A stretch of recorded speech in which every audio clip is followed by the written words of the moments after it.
All right, I'd like to call the special Board of Selectmen meeting scheduled for today. We have 2 agenda items. I'd like to get right to them. We are limited to 1 hour today so that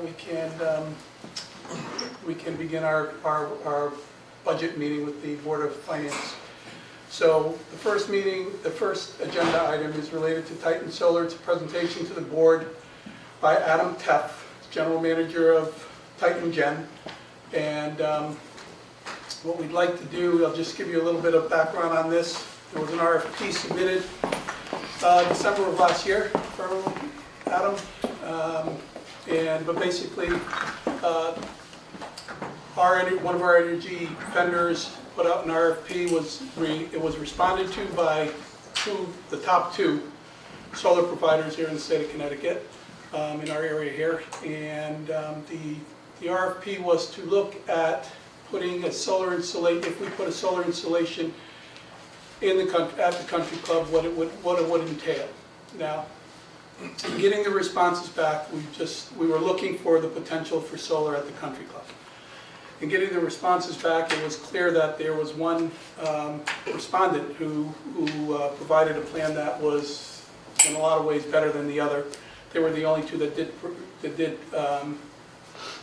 did provide us any of the responses. So when looking at them, we decided, and when I say we, myself and Tony looked at them, and one of the main items that came out of our discussions with Adam with regards to the proposals was that there is a concern with the capacity that would allow us to utilize solar at the country club for anything at any time, and it would be a good idea if we reserved the capacity.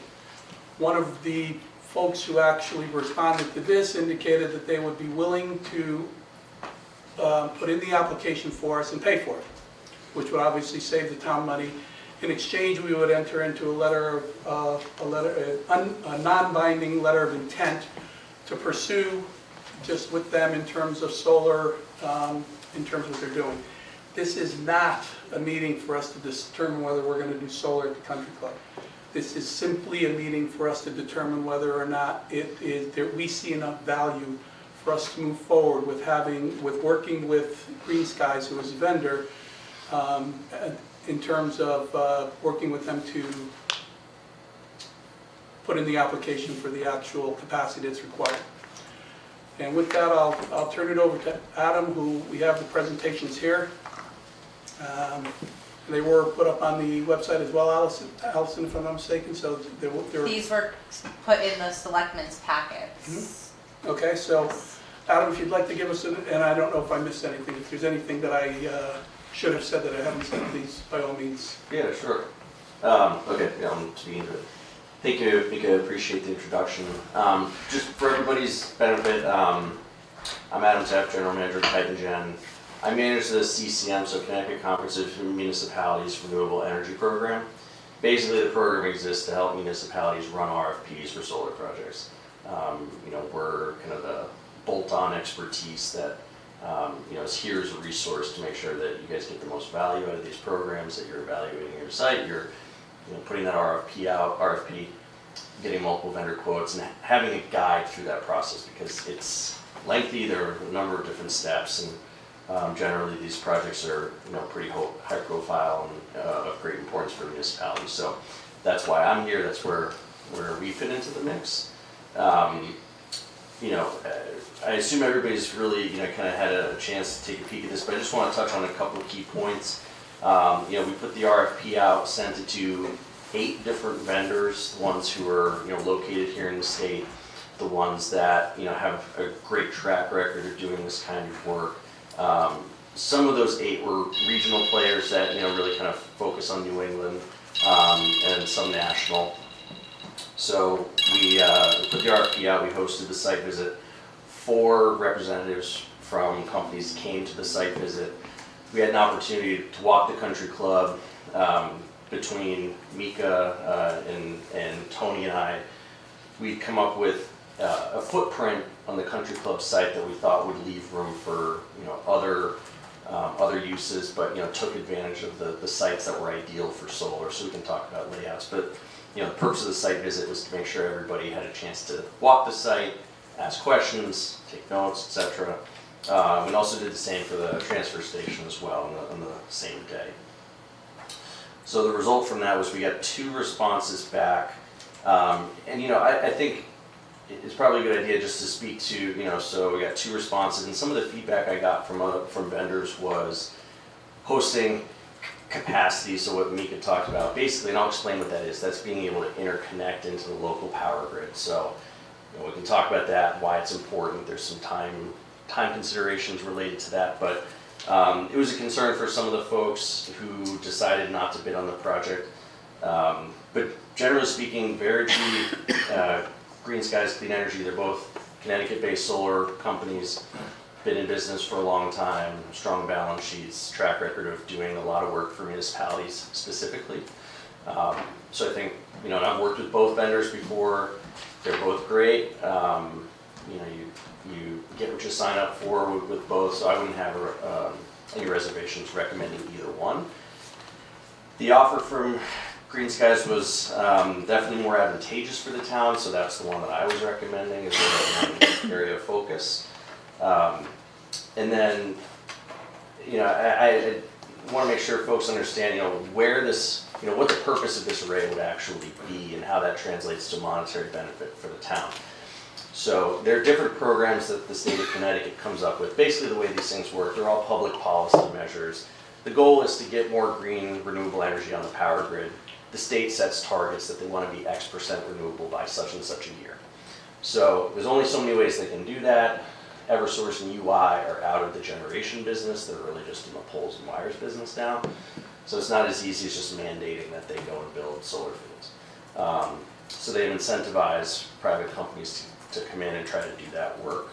And they really, the utility in the states really like these larger scale projects because they move the needle, they're easier to manage as opposed to a bunch of smaller projects that kind of add up to a big project. So that's really where the legislation has tried to steer, the programs and the incentive dollars for this. So shared clean energy facility, you'll hear me refer to it as SCEF along the way. That just stands for, the purpose of that is the array gets built, the power actually gets bought by UI directly. And then the incentive kind of mechanism in place for like a community benefit is that UI can then distribute utility bill credits to low-income households. So there's that public policy measure, to make sure that some of the benefits get spread around. And the town and even the owner of the array don't have any say as to where those credits go. It's more of a lottery system, and if low-income residents qualify, but they would have access to utility bill credits that relate back to this system. So, but for the town's, purposes, really what this comes down to is a lease of land. There's no ownership, there's no investment, there's no maintenance responsibilities. It's really, you give the space for the solar developer to build, own, and operate the array, sell power to UI, participating in the SCEF program, and the town would be entitled to rent for 20 years. So that's kind of the fundamental principle. And that's, just again, if we're kind of doing a page turn here, the process overview. If you flip to the next, this is really kind of the meat and potatoes of it. 2 different offers, one from Green Skies, one from Verigy. You'll note some differences. If you look at the annual lease amount and the lifetime value, they're relatively similar, but the key distinction here is that we had demarcated a certain footprint on this property that we thought solar would fit for, where minimal tree work, minimal visibility from the street, and trying to be as tucked away as possible, and also preserving a good footprint for other things, whether it be housing or some commercial development, etc. There's probably other plans. So the idea is to try to integrate solar, without taking up all of the prime land here, and also, not creating an eyesore and things like that. So Green Skies stuck to that footprint. So they offered a 3,000 kW or a 3 megawatt size system, smaller than Verigy's, but typically how these leases are written, they're written on a dollar per megawatt basis. It's just kind of industry standard practice for how you talk about, the financial outcomes, so you can, compare one to another. So their lease rate per megawatt of installed solar capacity is right about $55,000 per and for a 3,000 kW system or 3 megawatt system. It's about $164,000 per year for the town for that footprint. Vergy suggested a 5,000 kW or a 5 megawatt system, but with a lower lease rate. So with the Green Skies offer, you basically get the same financial outcome with a significantly smaller system.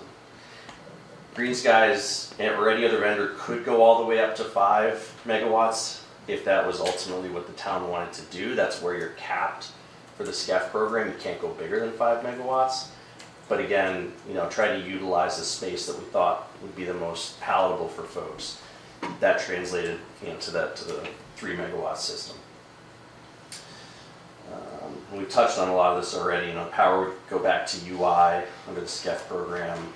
Would receive an annual lease payment. So there's no production risk or anything along those lines for the town. It's really the system gets built, got a certain size. It's going to sell power to UI, whether it produces 100% of the kilowatt hours it's supposed to or none. You still are entitled to that lease payment. And then the only caveat here, and this is part of where the hosting capacity and the interconnection side of this gets important, is the only way to find out for sure from UI what the cost to interconnect this system to the power grid is to complete that interconnection application. They just will not tell you what that cost is. They don't want to put themselves on the hook for, oh, we said this, but then it turned out to be that. And we have maps that show, they try to keep them updated to show how much hosting space is actually on that circuit of the grid at the time. It looks like it could take this project, but anything above and beyond that would start imposing some pretty onerous costs on a project to upgrade the local power grid to be able to take that power. So what's typical with these arrangements is, and this was all spelled out in the responses, but generally, I ask people to assume, based on our assessment of the grid, about $1 million or so on top of the project cost to interconnect to the local UI circuit. If it's above that or under that, there would basically be a sliding scale. If it's above, the lease would be X. If it's below, the lease would be Y. So that's part of the importance of getting the interconnection application finalized and submitted, because that'll give us the definitive answer what that interconnection cost is going to be. We try to be conservative when we estimate these things based on what the maps are telling us, but we just won't know that for sure until UI comes back and says it. And then, so that's, again, these lease amounts are predicated on an assumption that we recommended of $1 million. Could very well be lower, hopefully would not be higher than that, but we'd like to be able to get you the answer.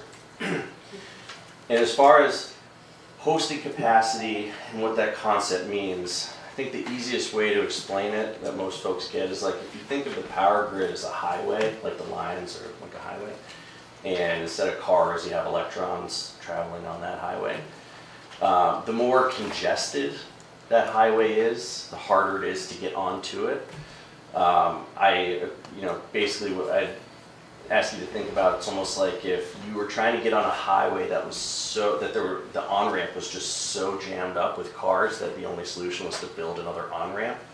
That's expensive and it takes time. So when the map is red, the hosting capacity is spoken for, that means you can likely anticipate that you're going to have to pay a significant amount to UI to provide them the infrastructure to be able to absorb your power.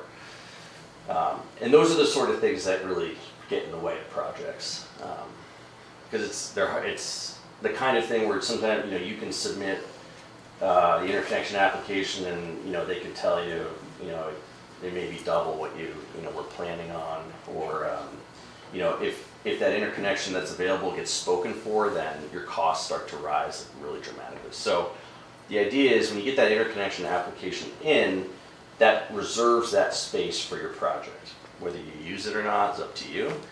And, you know, the plan here, I think, is to try to move this process along in such a way where the town isn't bound to the project, but we're at least putting our hat in the ring for that space on the grid so that A, we know what the cost is, and B, it's set aside for your project. Because that would then buy time for, you know, kind of next administrative steps, which is if you decide to keep going on this process, working out a lease agreement with the vendor, give them time to develop the project and then ultimately move to the phase of, you know, construction and then operation. And we have, you know, we have time to do that. I'm sorry, Yeah. it would be, I think it'd be a good point to see if anybody's got any questions so far in regards to this. And just one of the things I would like to ask in terms of what you said, how much time is it reserved for? Basically 2 years. Okay, Unless you pull it, you know, basically what the utility does is roughly every 2 years, they do kind of a sweep through to, you know, everything, you know, these things they're not as sophisticated as you think. Like, you literally get a call from UI and say, hey, is this project alive or dead? right. And if after 2 years you're still kind of sitting there, they'll likely ask you to reapply. Additionally, I just want, for the board's sake and for the public's sake, we've been very clear in terms of indicating that obviously we're looking at an RFP for consultant to help us determine what we want to do with the country club. So, I mean, everything can change. This could never come to fruition.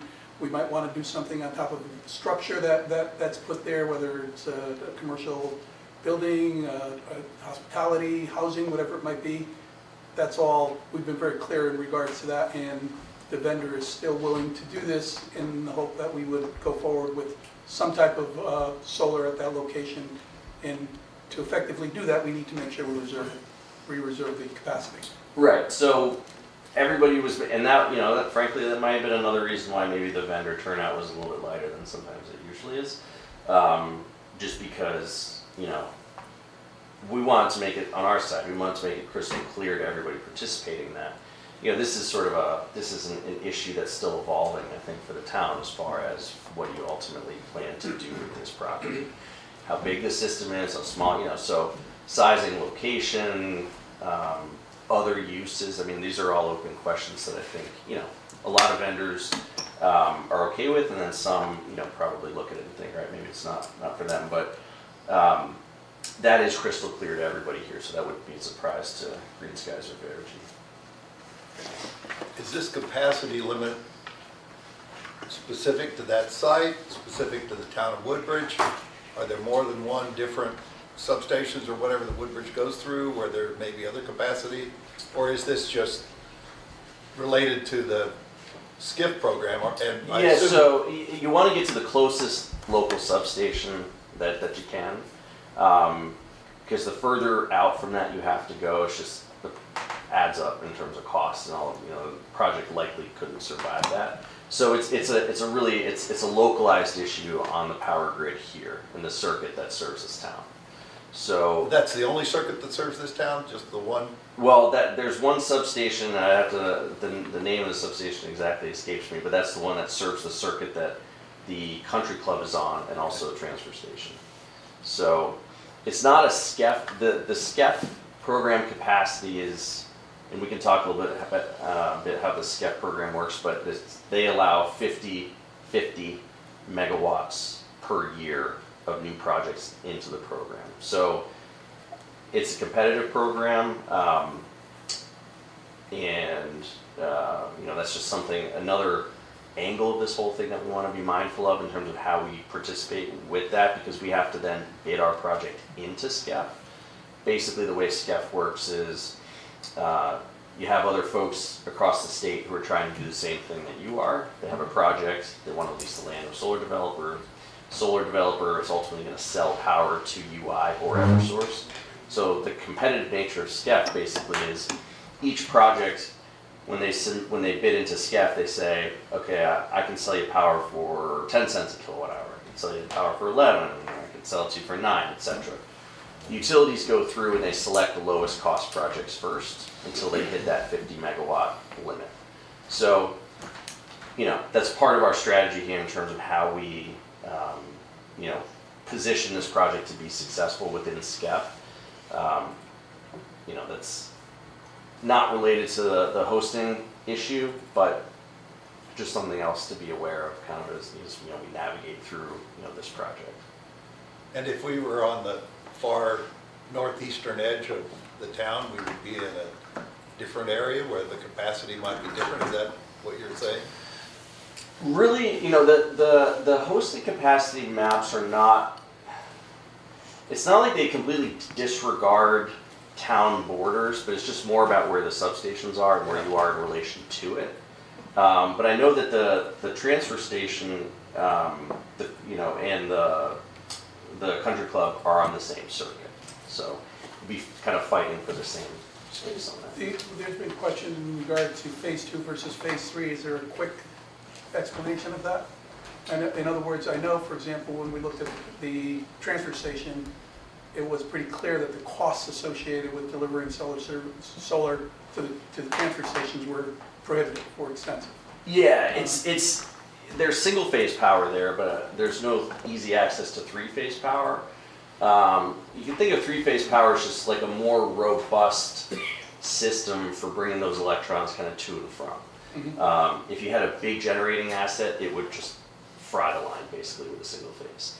So the distance to 3-phase is fairly far at the transfer station, and the way that I've left it with Green Skies is that if they wanted to submit an interconnection application for that site just to see, you know, what the costs are today, and they want to take the risk to do that, I'd say go for it. Town doesn't have anything to lose, and that way UI would come back and say, all right, well, if you want to connect to the nearest 3-phase, it's going to cost you X. I figure if they're doing that for the country club, they may as well do it for the landfill as well. And Right. if you know, you never know, you could get a pleasant surprise. You know, it's really hard to know until you do that. You know, you take that step. So my recommendation would be, you know, do interconnection application for both sites and see what you get. So these bid results you presented as being associated based on the footprint that's included in this presentation or proposal. I'm not sure what to refer to this as. Mika said this is non-binding. We don't, if we were to proceed, this doesn't have to be our approach to solar at the country club if we approach it at all. So help me to understand our freedom, should we move forward with this, Yeah. to adjust what's proposed here, because that would adjust the bid results and therefore kind of the intention behind this, potentially. I see 14 and a half acres, that's what this was cited for, in the middle of the country club. I don't know who would want to live with solar panels in their backyards or front yards, a solar farm, not just independent panels, or how this would impact our ability to make informed strategic decisions about the use of the country club moving forward. I fear this puts us, our efforts at risk, or puts a focus on our efforts before we have a consultant in hand. So can you speak to the flexibility and the associated potential effect that might have on the bid results and therefore the economic viability of this? Yeah, sure. Thank you. So this is a good time to have the footprint in front of us.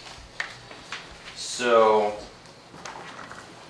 from a flexibility standpoint, I think it's important for the town to know that the extent of the commitment that you'd be making to this project, and again, there's flexibility in terms of, you know, you'd want, if we were going to go take the step to apply, you know, get the interconnection application filed, we could, it's a lot easier to shrink it than to grow it. So I would, you know, recommend if we're going to submit, you know, we need to tell UI, well, what's the anticipated system size? So, you know, I would say it's likely, you know, 3 megawatts or smaller, just based on, you know, kind of my assessment of, you know, the town wanting to keep its options open. So if this were to get smaller, let's say it became, you know, a 10-acre project or, you know, even like a, you know, 5 or 6 acre project, that you wouldn't then have to go and reapply for interconnection again. If you came back later and said, hey, we actually want to go 5 megawatts, not 3, that would kind of put us back where we had to, start that process all over. But your commitment, the town's commitment to the project would come from an executed lease agreement with the vendor. And we're still like a number of steps off from that. The purpose of the LOI, the non-binding LOI, is basically just to say, okay, we've reviewed what's been put forth so far. We want to take the next step to do the interconnection application. Green Skies is going to take that on at their risk. It's probably about $15,000 to $20,000 that they'd invest to get that entire process taken care of. And then they would come back and say, okay, we have the interconnection number. We can finalize what the lease payment would be based on that, because that'll swing the project cost, which therefore swings the lease payment. We could have a conversation about how, what the ultimate footprint is going to be. If the footprint changes dramatically, I would try to hold Green Skies to the same lease rate per megawatt. If it shrank by half or less, then, you might see that amount they're willing to pay per megawatt start to compress a bit. I haven't broached that subject with them yet. I didn't want to spook anybody and say, hey, this might actually get a lot smaller. I'm trying to just figure out, what the best case scenario is. Keep the options open for the town as much as possible.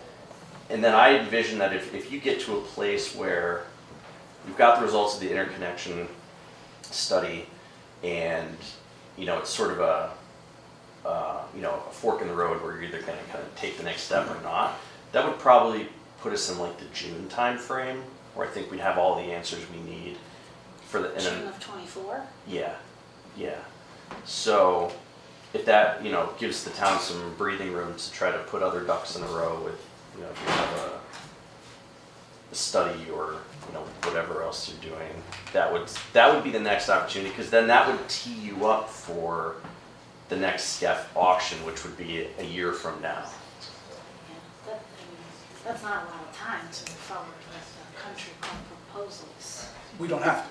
I think it's really important that we understand what we're talking about. It's a non-binding letter of Yes, I intent. understand that. So what we're asking for is an opportunity for us to take advantage of the offer that's been made for us to put in an application so that we can reserve the capacity. That's what this is about. Keep in mind, there's a couple of things that need to happen. One of the things is, and this is something that would have to be negotiated with as far as the letter of intent is concerned, we would have to make sure that we put in there that the company, Green Skies, understands that anything we do, this is a lease, so it's like selling property. So it has to go to a town meeting. It has to be approved by the people. So there's no real risk to the town with this in terms of commitment or dedicated capabilities. Correct me if I'm wrong. I want to make sure that I'm not saying anything that we haven't already talked about. And I've been in situations too where we've been working with towns where, you basically get the lease teed up, and then, it does go to that town meeting format where that's kind of like the ultimate, the ultimate showdown of, are you going to do it or are you not?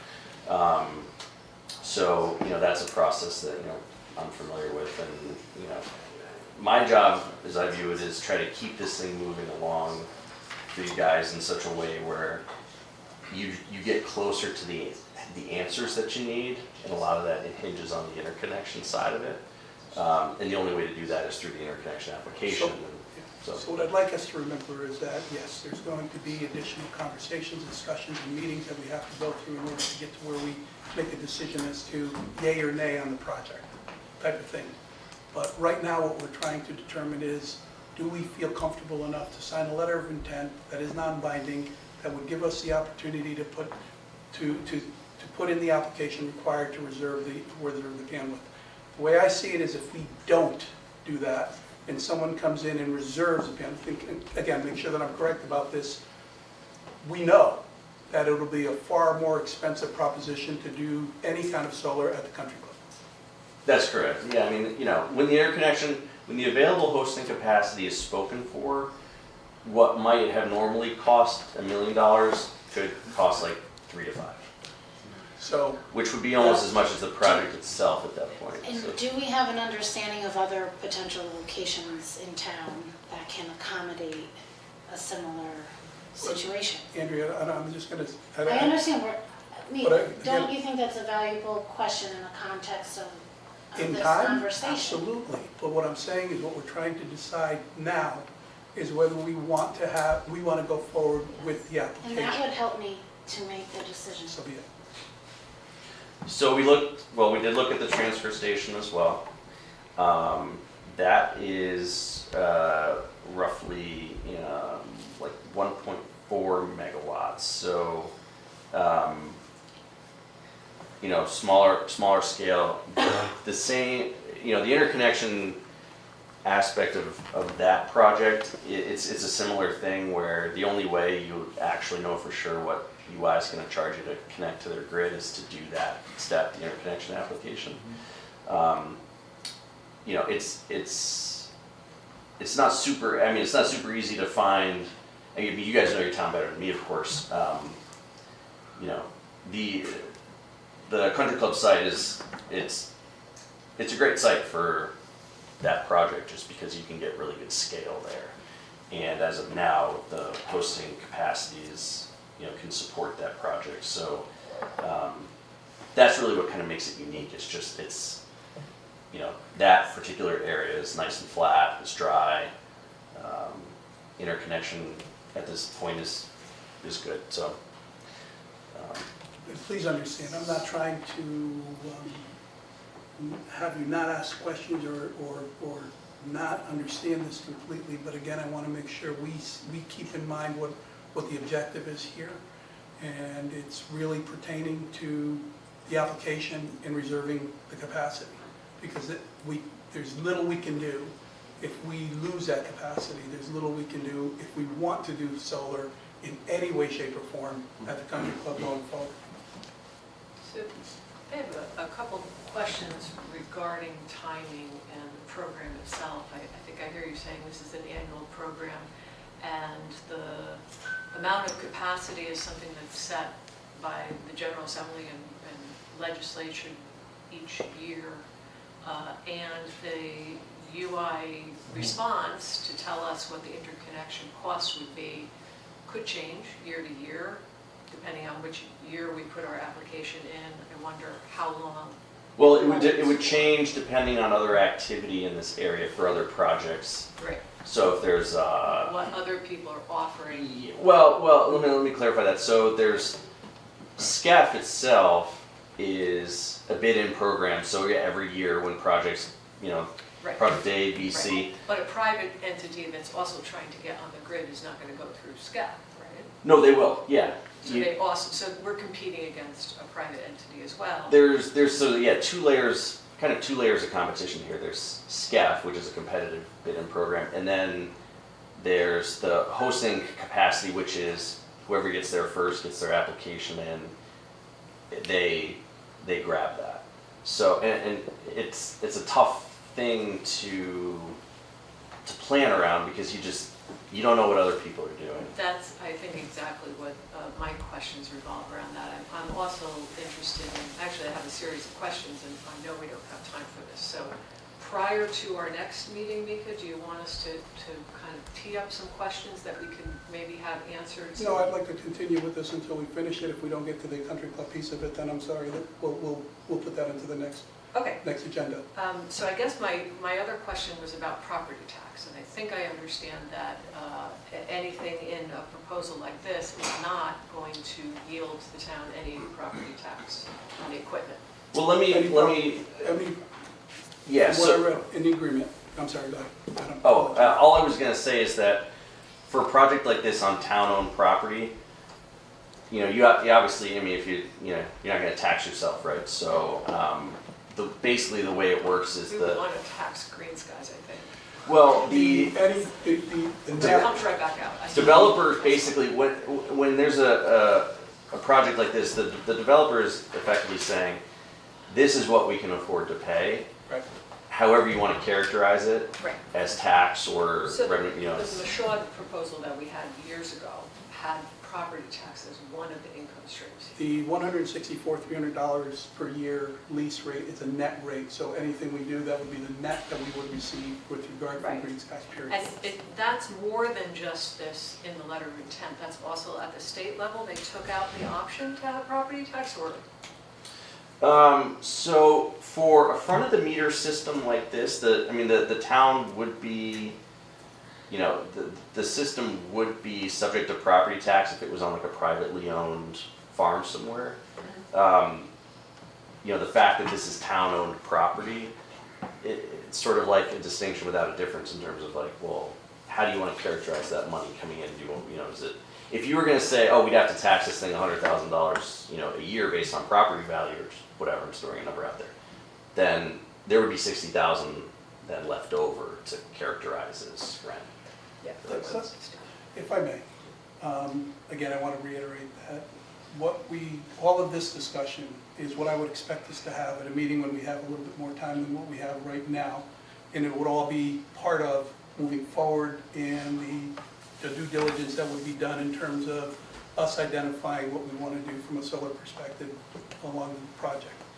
If another user applies for the capacity and we lose it, and we're at capacity, it's no longer available, if we want to do anything at the country club with regard to solar, if we want to, anything at the solar, it becomes a more expensive proposition for whatever is done at the solar.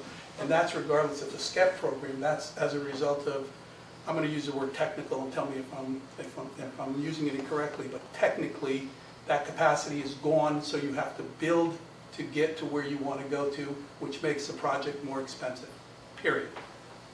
So what I'm hoping we can decide on is whether or not we want to accept the offer of Green Skies to enter into a letter of intent, non-binding letter of intent, that would enable them to apply for us for that particular property to put in an application for capacity. We would spend $0, they would spend $15,000 to $20,000 to do what I'm asking. That's what I'm asking the board to consider. All of what goes on with this as a project from a solar perspective, we would go through the normal number of meetings that are necessary for us to decide whether this is something that the town should move forward with, period. So I want to make sure we just stay on task from that perspective. And if, you know, I'm hoping I'm being clear enough with that in terms of what we're really looking to do with this. So what we're gonna, just to clarify, what we would get in that time frame of, was it June, I think, of this year, is the numbers, the cost of what it would cost to connect to the 3 phases, and therefore, if that lease payment was then accurate, we would just get those numbers of what that would mean. A follow-up question to that is, and I think that goes along with what I think Sheila was getting at as well, and then I do have a question that kind of piggybacks off of what Andrea was mentioning regarding the footprint. But how long would those numbers then be accurate for? So let's say if we did move forward with, you know, some other kind of, with going out to the town, figuring out what else we wanted to do with that property, if anything, how long would we have to do that before those numbers then expire? We would have to apply all over again. Understanding that, I know you mentioned you have the capacity reserved for 2 years, but as far as the finances, how long are those financial numbers good for? Well, I mean, that's the extent of the answer I can give you there is, as long as the cost of equipment stays consistent, as long as interest rates don't go crazy, you know, they could fall. I think the idea would be to hold that pricing as long as possible, as long as the variables that you can control don't get out of control. So I don't want to give you a non-answer. I think the idea is to try to hang on to as long as possible. The single biggest swing factor in this project, based on all the components, is going to be interconnection. That's the thing that could go from $1 million to $5 million. And if it goes to $5 million, I mean, you guys, it's sunk. basically, because the project itself would probably only be that much, So what's causing that fluctuation exactly? It's just what UI decides to take? Or well, it's what not so much what they decide to take? take, it's more, so if you go back to the analogy of like the highway, like a crowded, what you guys want to try to do is get your car on that highway, right? If it's backed up with traffic and which is i.e. other projects trying to do the same thing you are, there's only so much you can do. I mean, you can wait around and hope that it clears out, But is or UI the traffic cop waving projects on and off this highway? UI has to manage their lines, so if there's more power that's going onto the lines than it could take, you're gonna get blackouts and stuff. It's gonna be a bad situation. So they need to manage the amount of power. They're I guess you could call them the traffic cops, managing the flow of traffic. I mean, it's there's only so much kind of physical space, again, going back to the idea of the highway, like, you can only fit so many cars on a highway, you can only fit so many, incoming cars. Yeah, and that's a technical limitation. And that's, Yeah, and it's a that's technical probably the better limitation. word though, it's physical, it's a physical limitation. Yeah, And if it's- we don't reserve it, and just to Today's piggyback off of technology. yours. Right, so we only have the UI. capacity for they only have the capacity for what they have infrastructure for. Exactly. at the It's an moment. They would have to infrastructure increase problem. their infrastructure in Yeah. order to handle more capacity. Right. So Or we're, Which is the reason it's so important that if there is something we want to do there at any point in time, and obviously we're looking to work with a consultant, we don't know exactly what we're going to do there, it would be nice to have the option to know that we have the ability to include solar, should we wish to, if we want to do something. Yeah, That's this is what optionality. I mean, I think this is a conversation about optionality more than anything. Just, from my perspective anyway, just based on, what. So this sounds like a site-specific proposal. I'm not aware that we have a solar plan for our town. I like solar, I have it on my house, but I don't think that my house is more like a tricycle going along the highway. Yeah, you're probably more like Roller skates? like a pedestrian. But David, to that end, Yeah. But is it? And this is like a transferable? semi-truck. This is like a semi-truck. that needs If to we be- get space into the interconnection, Mhm. is that transferable? A lot of our consultants said we have a really great idea for the country club and this is what we're going to do. Is it transferable to another spot in town that isn't there? Pegged to the address. it's back to the Yeah. But, you said you were gonna put the two in together just to see what happens out at the Transfer. transfer station, which is where most of these are. I know Derby's is out by their transfer station, right? So you're saying Adam, peg, correctly, I'm sorry, go on, say so you're saying peg to the address, but if we sold a portion of that address to a private entity and they wanted to put solar, is it transferable to them? It's the address. That's a good question. I've never, in 10 years doing this, I've never had that happen before, so I'm not totally sure how UI. I feel like UI, because getting hosting capacity on their grid is, a lot of people want it, especially in areas where it's already spoken for. I think the utility defers to, if there's a way they can kick you out of line and welcome in a new entrant, they'll probably figure out how to do it It's a property transfer. if by they not- can. I just don't know offhand if they would view that as, oh, this is just a simple handing off and hosting capacity. Again, mind you, this would have to be within like the next 2 years too, so. And please understand, David, to your point, if not for what I consider to be the urgency of reserving bandwidth for, I understand. from a planning standpoint, this would have been something that we consider more along the lines as, okay, let's develop an overall plan for solar in this, and how does this fit into that overall plan? The reason we're here today is specifically because we need to consider reserving the capacity before somebody else reserves it, because once they do, it's gone unless somebody releases what they reserved, in which case maybe something could happen. So to your point, Sheila, yes, in a year from now, somebody could say, you know what, I reserved 3 megawatts and I don't need it anymore. You could talk to them about how often that actually happens, but if we don't have it, we can't get it. And the difference between this, like you were saying, at the transfer station, as you can see, we've talked quite a bit about this. The numbers that they would give us for the transfer station would tell us how much more it costs because they don't have the capacity that's available. They don't have the situation that's available at the country club. The country club provides us an opportunity to provide fiber at a lower rate than the transfer station does, because we would have to go farther to reach, to Well, get to where we want. that's a different discussion, and that's a longer discussion. Absolutely, absolutely. I yes. wasn't really interested in that, I was just interested in what the transferability might possibly be. Wasn't trying to Yeah. pin down sites. I mean, we have lots of places where we own property in this town, so. But I have two minor questions.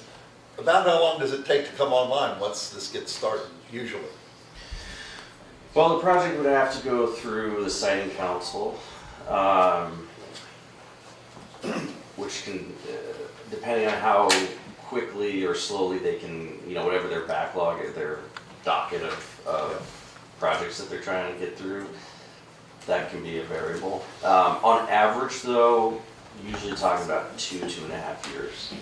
From when you get the contract executed, so you have a binding agreement, and that would also be assuming that Green Skies would do some of the work in advance, like with the interconnection applications on stuff to get that sorted out. So,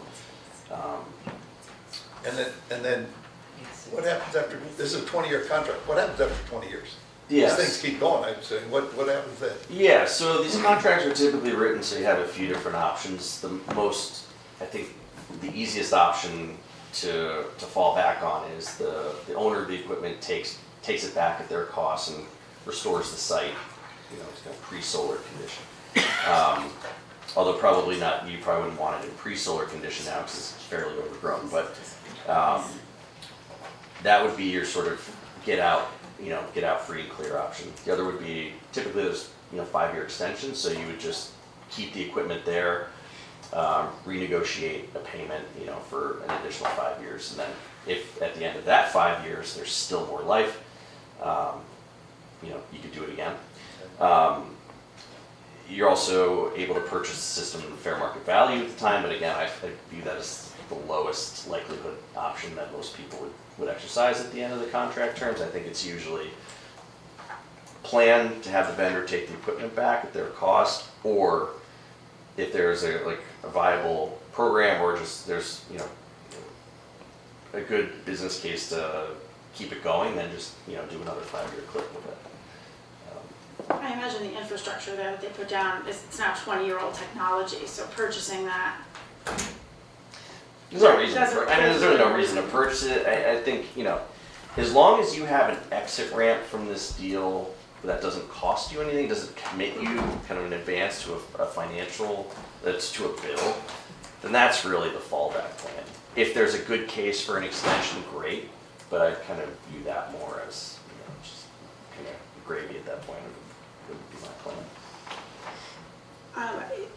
Thank you for the question before about the finances. That did answer my question. There wasn't a set time period as long as equipment didn't increase or any of the major factors didn't change. To piggyback off what Andrea was saying earlier, because I know we've had some presentations in the past about other sites in town. The one that I'm thinking of is the one the solar on the roof. At Beecher Road School. I think Titan came and you gave us a presentation on that as well. Because of the proximity of Beecher Road School to the country club, would continuing the solar platform on that roof would the projects impact each other in No. any way as No, far as 'cause capacity? Behind the meter, in front of the meter are treated in different ways Okay. as far as hosting capacity. The hosting capacity is really related to the projects that send power back to the grid. If you're just Okay. utilizing on site, it doesn't impact that process at all. But could we sell back into the grid from Beecher's roof? So projects that are rooftop located tend to produce the most value for people when the energy is consumed on site. You're directly reducing your Eversource or your UI bills, which is a great thing, but also you don't really get good economies of scale with front of the meter systems until you're in like the megawatt range. They're more expensive, so higher cost. And you know what I found is that most municipalities, if they have a choice between reducing their operating expenses, like their UI costs, versus having money coming in the door, maybe an equal or lesser amount, they usually take the behind the meter option, especially with how high power prices are. So that's usually what I encourage people to do. You know, if you took like this town hall and wanted to turn it into a front of the meter system where you're trying to, you know, sell power back to UI, I think you'd probably find the economics to be pretty underwhelming on that, just based on the system size. Yes, so that was definitely in the range of kilowatts, the extended rooftop project. Yeah, I mean, so that's like a So we weren't 200. approaching the, you know, the megawatt, Oh, no, yeah. So that was like a 200 k, maybe like a 200 kW project. yeah. This is a 3,000 kW project, so vastly different Okay. scale and magnitude. Just for my own frame of reference, do you know what the JCC parking canopy is? They have solar panels on their parking.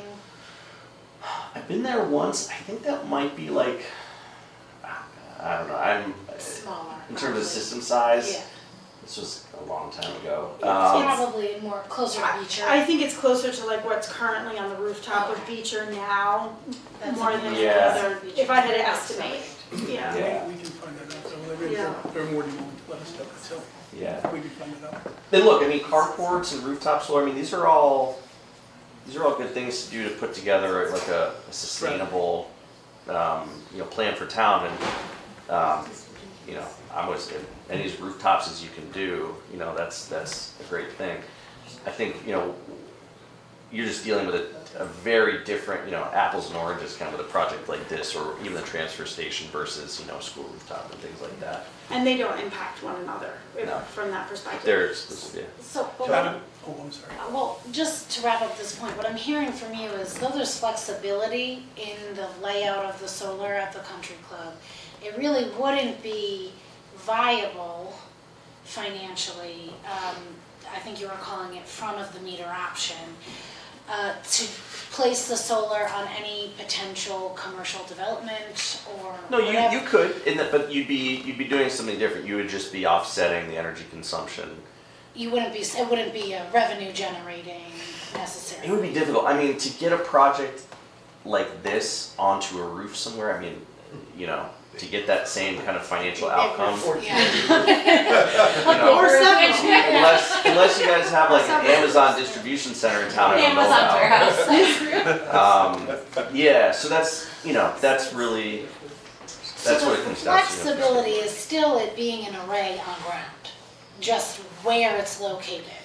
Yeah, and I mean- I called this area out specifically because, you know, it's ideal because it's amongst the most flat. It's away from an area that was indicated to me that if there was going to be commercial real estate, it might be more likely that it's, you know, in a different spot. Also wanted to try to preserve that tree boundary to the north. Just, you know, obviously we want to make sure that we're. Can I ask a quick question about whether you can build on ledge? We had a proposal, the original Toll Brothers proposal was off the 18-hole golf course, off on the corner, but that's ledge. Can you build this on ledge? Rather not. I mean, Right. look, I'm more concerned with the slope and wetlands than I am with ledge necessarily. All right, and then one other question Well, for you. yeah. Between Woodfield and the Wilbur Cross Parkway, there's a strip of land. Is that potentially a place you could build it? I'm See it not. along the highway. I'm In not- Massachusetts, you see acres along the highway. Yeah, I'm not familiar with that exact parcel. Is it like, you know? Part of the country. Is part of it? Yeah. Well, okay, so I Same would. address. We, Yeah. I mean, I would just want, before I give you any formal opinion, I mean, it comes down to slope, wetlands, interconnection, size. I mean, those are the biggies. So I'm happy to, you know, I work for you guys, so I'm happy to look at anything. And understandably, the more site work that would have to be done changes the It's economics. just project costs, Right, yeah. it changes the economics of the project. So the more you're willing to change that, the more flexibility we could build into where exactly this is located. I mean, you picked the ideal spot that has the least amount of site work, which of course makes the project the most economical possible from that perspective. But there is flexibility if we needed to move it, knowing that we'd have to trade off some site work for, whatever else down the road. So we're just, in reserving this capacity, we're able to get the numbers that we need to make a better decision That's about what it what comes we down to, want getting on the property. information. So the interconnection cost though is gonna be set based on where we're connecting, right? So if we're moving it many acres to the north or the south, isn't that gonna change the interconnection? No, I mean, you have three-phase all around the site, so it's not so much a concern. So once we know interconnection costs, we know it and we can. You can budget it, because that's the biggest swing variable, and it could come back better. I mean, I told everybody to hold $1 million based on what the map's telling us today. So it's really about knowledge, get the knowledge, like what's the number, and then make sure that you have first dibs on it. Adam, thank you. And I'm sorry for cutting you off. We obviously have to No, continue the I conversation. know I was trying to keep it So succinct. we will. I sincerely apologize to those who are in the audience who I think intended to listen to us talk a little bit about the country club. And just so you know, the intent today, from my perspective, was to have folks for us to discuss the bids with the intent of being prepared next meeting to determine which we want to move forward with, if any, and make a decision on that for next week, so that we can start bringing some of these vendors in, if that's what we wanted to do as a board. So I apologize to everyone. That's my naivete in thinking that we could have gotten through this the way, in the time frames we did, but we do have a finance meeting that we have to now adjourn for. I will let you know that next week, or excuse me, 2 weeks from now, when we meet on the 14th, the country club RFPs will be on that, and that will be a full discussion as to what we want to do, how we want to do it.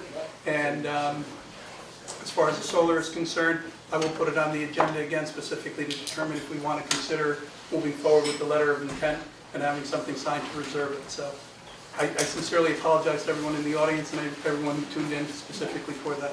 That's my fault. Thank you.